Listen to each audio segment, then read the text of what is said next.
ఏ దేవుడు ఉంటాడో వాడిని తృప్తిపరచాలి.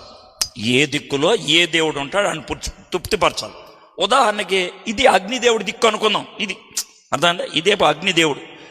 అయితే అగ్నిదేవుడి దిక్కు అయితే ఇటు నుంచో నేను వంట చేయాలి, ఆడికి నా మొహం చూపించాలి.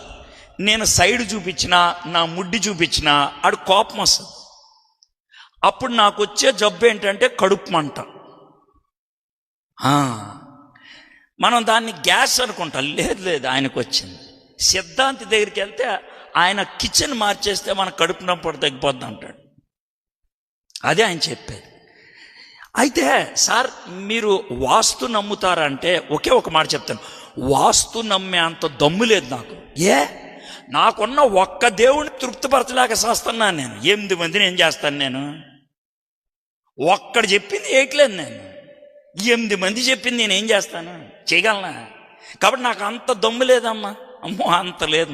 మీకు ఏమన్నా ఉంటే చేసుకోండి సార్. మీరు చాలా చిన్నోళ్ళు సార్, మీరు ఒక్క దేవుడిని తృప్తిపరుస్తున్నాం, మేము చాలా సూపర్ సార్, 8 మందిని మేము తృప్తిపరిచేస్తున్నామంటే చేసుకోండి.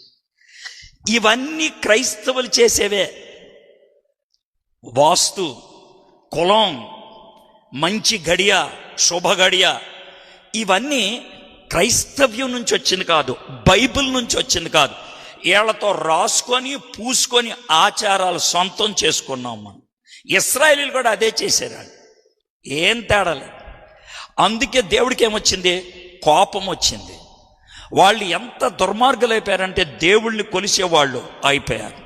మనం కూడా అంతే. దేవుడి స్థానం దేవుడికే, మన సొంత కబుర్లు మనకే.